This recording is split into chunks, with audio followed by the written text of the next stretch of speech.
दर्शकगण, श्रोतागण, भाई और बहनों, मातृशक्ति को नमन।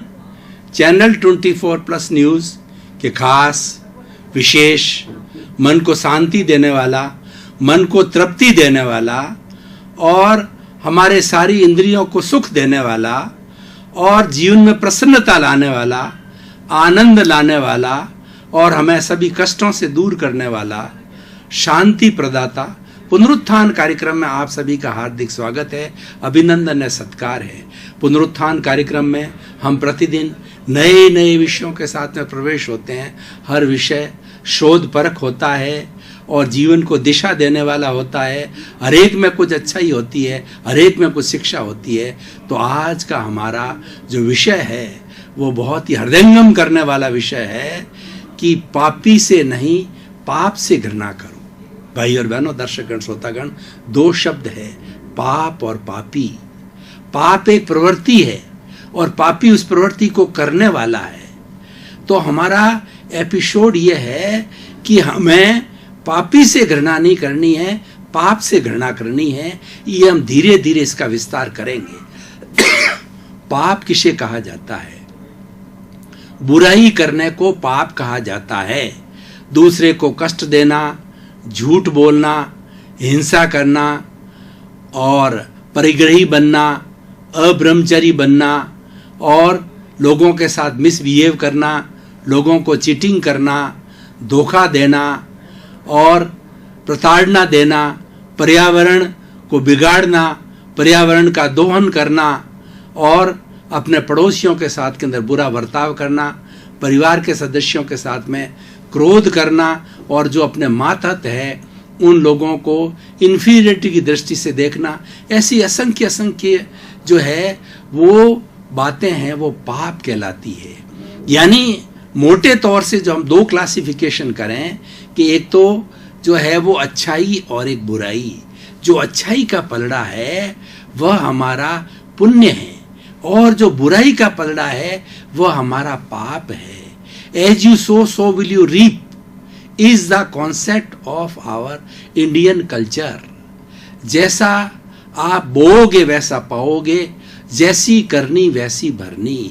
आप जैसा व्यवहार करोगे उसी के अनुरूप आपको फल मिलेगा। जैसा बीज बोओगे वैसा ही आपका पौधा होगा और वैसा ही फल होगा। इसीलिए हमें ये चिंतन करना है कि हमको कौन सा कार्य करना है जिससे कि हमें सुख मिले, आनंद मिले, शांति मिले और सुकून मिले। उसके लिए हमें पाप की प्रवृत्ति को छोड़ना होगा। पाप और पुण्य जो है ये दोनों, पाप एक बड़ा वटवृक्ष है जिसको मोह का वटवृक्ष कहते हैं। वटवृक्ष इतना होता है, इतना फैल जाता है कि उसकी टहनियाँ, टहनियों में से टहनियाँ, टहनियों में से टहनियाँ और कितने पत्ते विकसित हो जाते हैं। बड़ का पेड़ है जैसे, ये वटवृक्ष हो जाते हैं। तो मोह का जो वटवृक्ष है वो सब पाप का वटवृक्ष है, वह सब बुराइयों का वटवृक्ष है। और उधर जो है पुण्य का वटवृक्ष है, वह जो है अच्छाइयों का वटवृक्ष है। बुराइयां और अच्छाइयां दोनों एक साथ साथ रहती है, उसका डिमार्केशन करना बहुत ही मुश्किल है। दोनों की सरहद मिली हुई है और ऐसा कहा जाता है कि हमारे हृदय के अंदर अच्छाई और बुराइयां कौरवों और पांडवों की तरह युद्ध करती रहती है। जैसे कि कुरुक्षेत्र के मैदान के अंदर कौरवों और पांडवों का युद्ध हुआ, महाभारत हुआ, उसी तरीके से बुराइयां और अच्छाइयां हमारे हृदय में हर वक्त लड़ती रहती है। इनका स्ट्रगल चलता रहता है, संघर्ष चलता रहता है, क्योंकि इसकी कोई डिमार्केशन नहीं है, एक दूसरे से जुड़ी हुई है। लेकिन जो व्यक्ति अच्छाइयों पर जीत प्राप्त कर लेता है, यानी अच्छाइयां बुराइयां पर जीत प्राप्त कर लेता है, तो वह व्यक्ति अच्छा बन जाता है। और बुराइयां हावी हो जाती है तो वह व्यक्ति बुरा बन जाता है, वह व्यक्ति पापी बन जाता है। अब देखिए, पापी वह होता है जो पापकारी प्रवृत्ति करता है, पापकारी एक्टिविटी करता है, पापकारी जो है कार्य पद्धति करता है, उसको पापी कहा जाता है। अब देखिए, हमने पाप की बात कही और करना वाला पापी कहलाता है, लेकिन वो पाप क्यों करता है? हमें थोड़ा गहराई में जाने सोचना पड़ेगा कि ऐसे ऐसे कौन से कारण हैं जिससे कि व्यक्ति पाप करता है। सबसे बड़ा कारण है अज्ञानता। व्यक्ति को ये ज्ञान ही नहीं होता है कि पुण्य क्या होता है, पाप क्या होता है।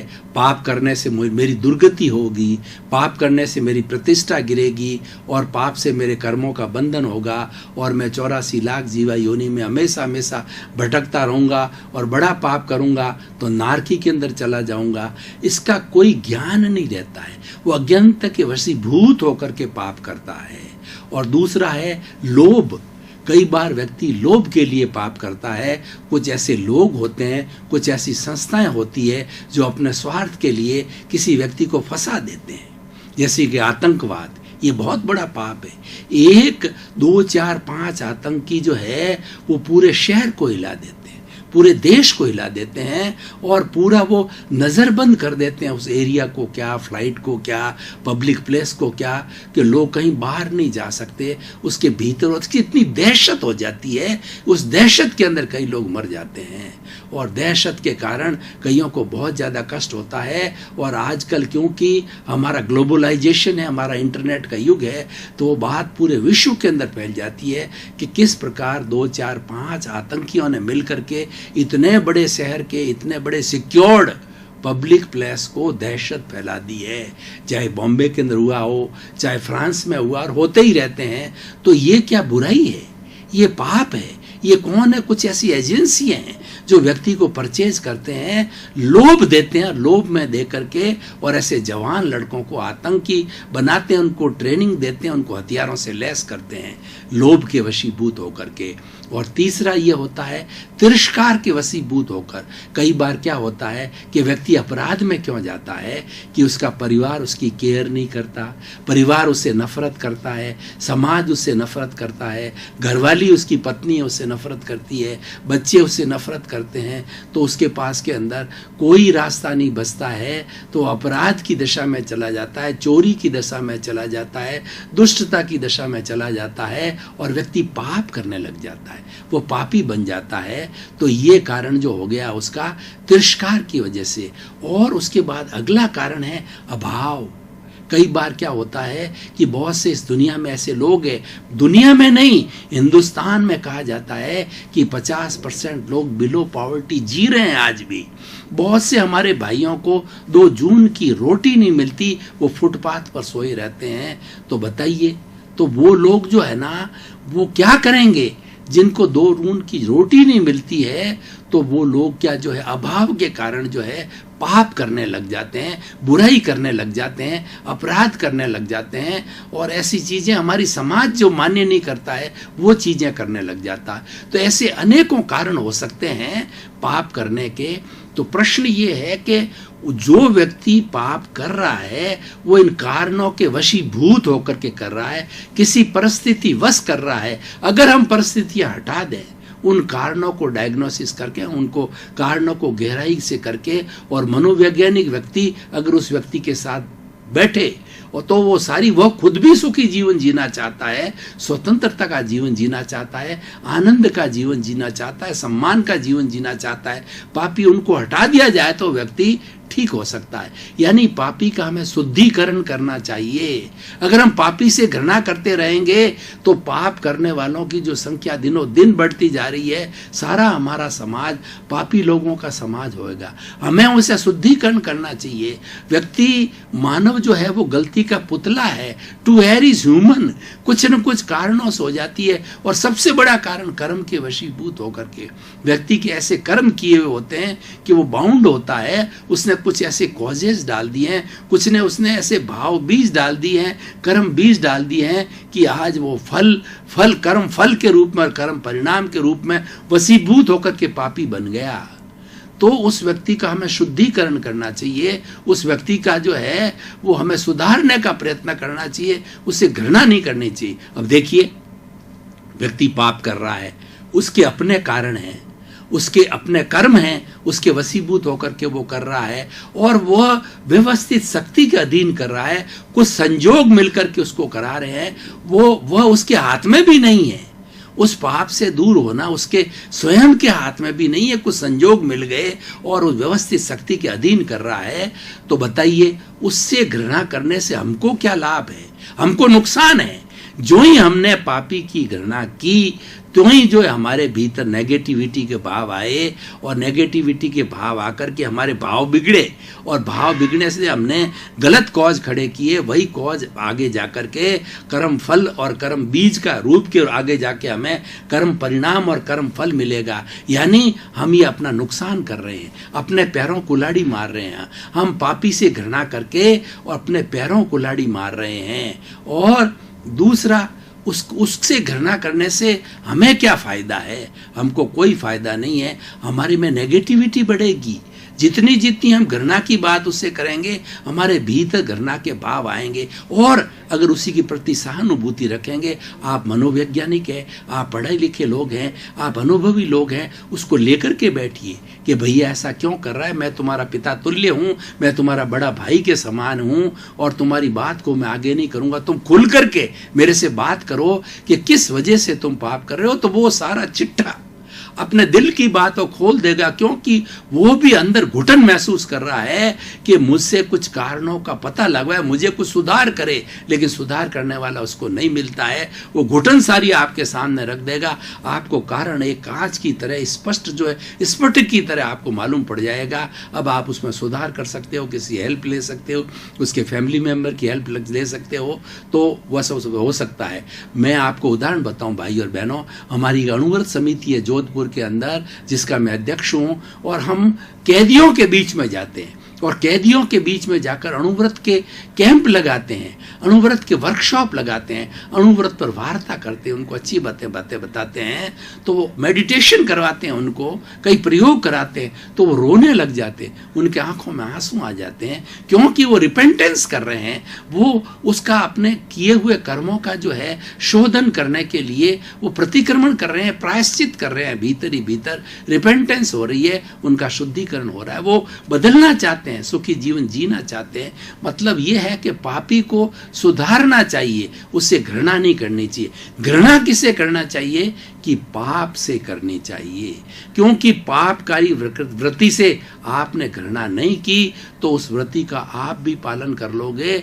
और अगर पापकारी वृत्ति के अंदर आप इंडल्ज हो गए, जो कोई व्यक्ति पापकारी, जैसे व्यसन है, व्यसनी के पास में आपने कुसंगत कर ली, आप व्यसन बन जाओगे। अपराधी के पास में बैठने लग गए तो धीरे धीरे वो आपको चुंगल में फंसा देगा, वो आपको अपराधी बना देगा कुछ न कुछ कारणों से। और ऐसे हिप्नोटिज्म भी बहुत चला है कि व्यक्ति जो है किसी को गलत रास्ते में डालने के लिए उस पर हिप्नोटिज्म भी करते हैं।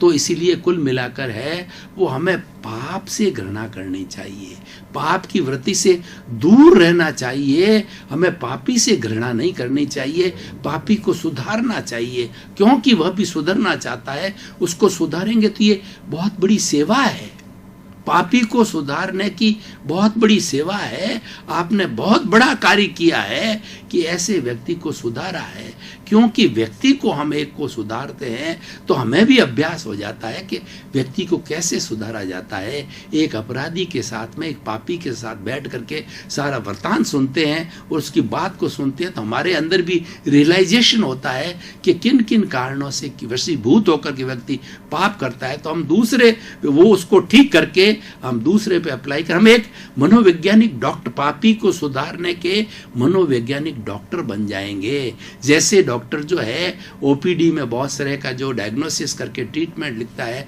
सर्जन सर्जरी करता है, उसी तरह से हम मनोवैज्ञानिक डॉक्टर बन करके पापियों को सुधार सकते हैं। ये समाज की बहुत बड़ी सेवा है, सेवा नहीं अति उत्तम सेवा है। तो भाई और बहनों, दर्शकगण, श्रोतागण, आज का एपिसोड इतना सुंदर है, इतना सुंदर नहीं है, हमारी संस्कृति का बहुत पुराना ये है कि भाई पाप से घृणा करो, पापी से घृणा नहीं करनी है। ये पुराने समय से चला आ रहा है हमारा नारा, तो हमें उसका जीवन में पालन करना चाहिए और समाज के इसका प्रचार प्रसार करना चाहिए कि हमें पापी में सुधार करना है, लेकिन पाप में इंडल्ज नहीं होना है। आज देखिए, हमारी युवा शक्ति को देखिए, जो कि भारतवर्ष के अंदर 80 करोड़ युवा है।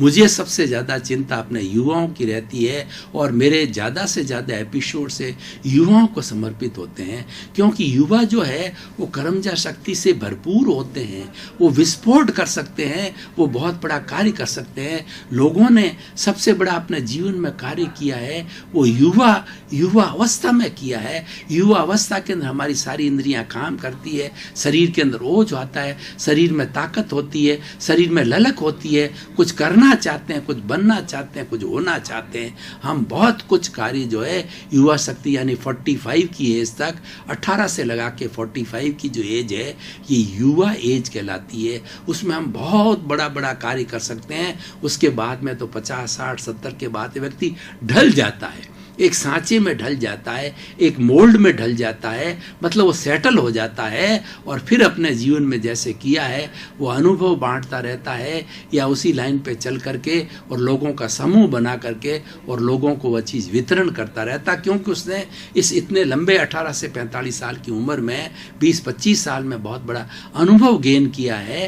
अनुभव बहुत बड़ी चीज़ होती है। अनुभव के कारण ही व्यक्ति महान होता है और अनुभव के कारण ही सारे बड़े बड़े कार्य होते हैं। जितनी बड़ी बड़ी फैक्ट्री चलती हैं, बड़े बड़े ये राजनीति के कार्यकर होते हैं, बड़े बड़े डॉक्टर लोग होते हैं, बड़े बड़े वकील लोग होते हैं, उसके अंदर अपनी इंटेलिजेंस ही अलग जगह है, अनुभव अलग जगह है, क्योंकि बहुत से लोगों के बीच में काम करते करते करते उनको इस तरह के एक्सपीरियंसेस हो जाते हैं कि वो एक्सपीरियंसेस हम अप्लाई कर सकते हैं और अनुभव करने से ही ये वरिष्ठ नागरिकता प्राप्त होती है। तो भाई और बहनों, दर्शकगण, श्रोतागण, मैं आज के एपिसोड को जो है आज के वर्तमान परिप्रेक्ष्य में देखता हूं कि आज हमारी युवा शक्ति जो अपराध के कारण है, वो पाप की वृत्तियां हैं, उसकी तरफ जाते हैं। जैसे उदाहरण के तौर पर व्यसन की तरफ ज़्यादा जाते हैं, ड्रग करने लग जाते हैं और उसके साथ साथ के अंदर जुआ खेलने लग जाते हैं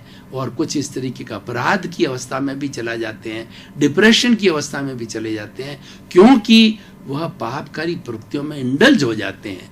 हम जब इंडल्ज होने के लिए प्रथम कदम उठावें तो हमें सावधानी बरतनी है कि हम गलत दिशा के अंदर जा रहे हैं। उस वक्त हमें सपोर्ट चाहिए किसी का, उस वक्त जो है हमारी खुद की जो है वो पावर चाहिए, इमेजिनेशन पावर चाहिए, हमारी खुद की जो है वो कहना चाहिए निर्णय लेने की क्षमता हमारे में होनी चाहिए कि हम ये गलत जगह पर जो पांव रख रहे हैं, पांव को तुरंत हटा देना चाहिए कि मैं अगर इस पाप के रास्ते चला गया होता तो मेरा जीवन बर्बाद हो जाता है। इसीलिए संस्कार क्या होते हैं? यही तो संस्कार है। कहा जाता है बहुत बड़े बड़े संस्कारों के ऊपर वो बात हो रही है, संस्कार और संस्कृति पर बात हो रही है कि हमारी कैसी संस्कृति है, उसको जिंदा रखने के लिए संस्कार दिए जाने चाहिए। और माँ बच्चे की प्रथम पाठशाला होती है।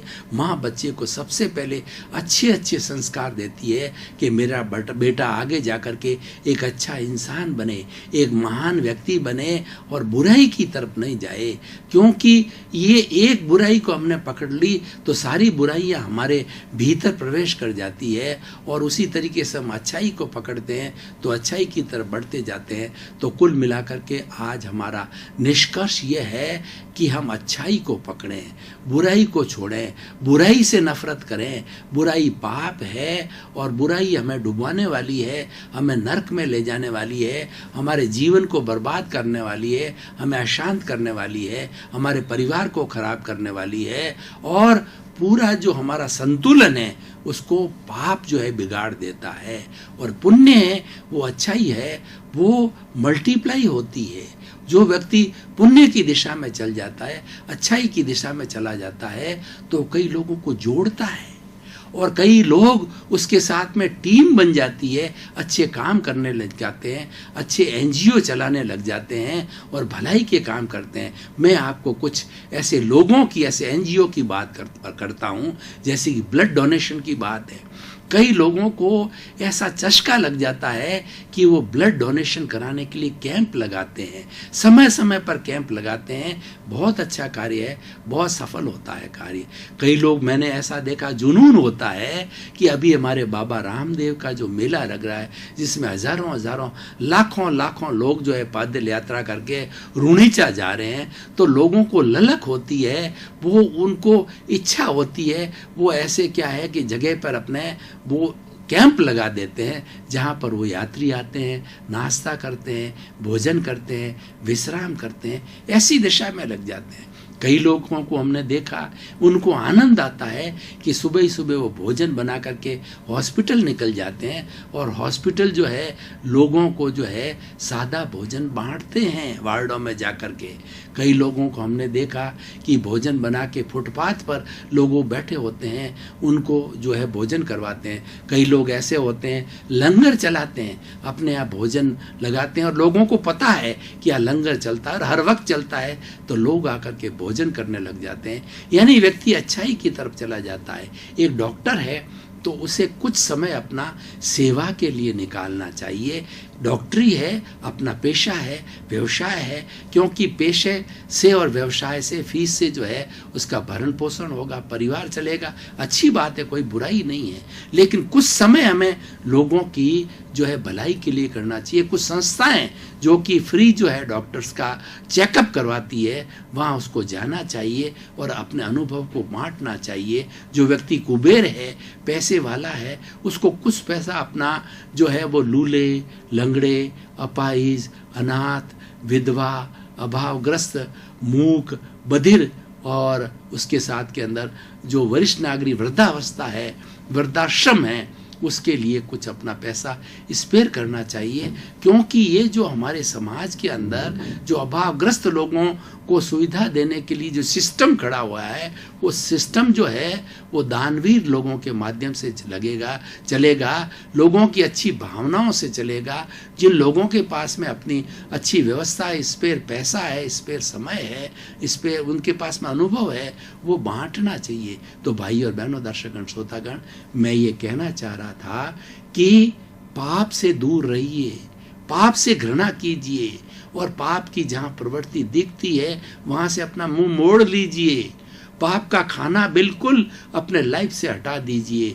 बच्चों को भी शिक्षा दीजिए कि भैया ये नरक की गति है, ये तुम्हें डुबाने वाला है, और तुम्हें इस समुंदर के अंदर, पाप का समुंदर में डूब जाओगे, इस तरफ मत जाओ। तुम तो पुण्य का काम करो, भलाई का काम करो, ईश्वर तुम्हारी मदद करेगा, लोग तुम्हारे साथ जुड़ेंगे, तुम्हें प्रतिष्ठा मिलेगी, और ये समाज का ऋण उतरेगा। ये बहुत बड़ा परोपकार होता है। हमारे देखिए, मनुष्य जीवन हमने जो प्राप्त किया है, ये सर्वश्रेष्ठ जीवन है, और ये बहुत बड़ी तपस्या के बाद है। और भारत में जन्म लेना, भारत एक आर्य देश है, ये सौभाग्य की बात होती है। हर एक को भारत में जन्म नहीं मिलता है। भारत में उन्हीं लोगों को जन्म मिलता है जिन्होंने कि पूर्व जन्म के अंदर अच्छे कार्य किए हैं, तो इस आर्य भूमि में जन्म लेते हैं। क्योंकि भारत एक ऐसा देश है जहाँ पर ऋषि, मुनि, तीर्थंकर, साधु है, वो तपस्या करते हैं और वो निर्वाण को प्राप्त होते हैं। भारत एक मंदिरों की नगरी है, भारत एक वसुधैव कुटुंबकम है, भारत एक सहिष्णुता का सागर है। या मैत्री है, प्रमोद है, करुणा है, मध्यस्थता है, प्रेम है, सहानुभूति है, पग पग के ऊपर सहयोग है। क्योंकि हमारी संस्कृति इन्हीं चीज़ों की बनी ही, इन्हीं मूल्यों से बनी हुई है। ऐसी जगह जन्म लिया, मानव जीवन प्राप्त किया, तो हमें सोचना चाहिए कि हमारे पर 4 तरह के ऋण हैं। पहला देव ऋण है। देव ऋण हम कैसे दूर कर सकते हैं? ईश्वर की भक्ति करके। सुबह 5 मिनट, 10 मिनट, 15 मिनट जो है हमने अपने ईश्वर को, अपने इष्ट को स्मरण किया। हमारे यहाँ कितनी आज़ादी है, कितनी धार्मिक स्वतंत्रता, किसी पे कोई पाबंदी नहीं है कि वो क्रिश्चियनिटी को पावन कर, जो क्रिश्चियनिटी का पालन करे, चाहे वो इस्लाम का करे, चाहे जैन धर्म का करे, चाहे बुद्ध धर्म का करे, चाहे हिंदू धर्म का करे, बिल्कुल स्वतंत्रता है। धार्मिक दृष्टि से कोई रेस्ट्रिक्शन है, आपका इष्ट है, आपका देव है, आपका धर्म है, उसका पालन करिए, उसके रिचुअल्स करिए, उसकी जो साधना पद्धति है उसके अंदर जाइए, आप पूर्ण स्वतंत्रता है। यही तो इस आर्य क्षेत्र की और भारत की विशेषता है। यहाँ पर बहुत स्वतंत्रता है, लेकिन बहुत स्वतंत्रता के बाद भी ये भारत जो एक ऐसा देश है, यहाँ पर जो है यूनिटी अमोंग डाइवर्सिटी है। हमारी अनेकता में एकता है कि हम पाप को कोई स्थान नहीं देते, बुराइयों को स्थान नहीं देते, बुराइयों से दूर रहते हैं, बुरे लोगों से हम जो है बुरे लोगों को सुधारते हैं और बुरी प्रवृत्तियां, पापकारी प्रवृत्तियां से घृणा करते हैं। तो देव ऋण ईश्वर की भक्ति करके, और दूसरा होता है हमारा पितृ ऋण, माता पिता हम पालते हैं, पोसते हैं, बड़ा करते हैं, 25, 30, 40 साल तक वो अपना सर्वस्व हमारे पर लौटा करके और हमको एक अच्छे व्यक्तित्व के रूप में उभार करके पैरों पर खड़े करते हैं, हमारी शादी करते हैं, एजुकेशन दिलाते हैं और हमें रोजगार के लायक बनाते हैं। दर्शकगण, श्रोतागण, भाई और बहनों, बहुत बहुत धन्यवाद कि आपकी वजह से पुनरुत्थान कार्यक्रम प्रसिद्धि को प्राप्त हो रहा है और हमें फीडबैक मिल रहा है कि पुनरुत्थान कार्यक्रम में वाकई अच्छी अच्छी बातें बताई जाती है, जीवन निर्माण की बातें बताई है, संस्कार निर्माण की बातें बताई जा रही है, संस्कार और संस्कृति की बातें बताई जा रही है। इन सब का कारण आप हो, आप इसको सुनते हो और लोगों को प्रमोट करते हो, सभी सुने। तो आप पुनरुत्थान कार्यक्रम बराबर देखते रहिए, हमें प्रोत्साहन मिलेगा, हम भी अच्छी क्वालिटी के साथ में अच्छे अच्छे विचार आपके सामने नियमित रूप से प्रस्तुत करते रहेंगे। आपका जीवन आनंदमय हो, मंगलमय हो। आपके प्रति शुभकामना।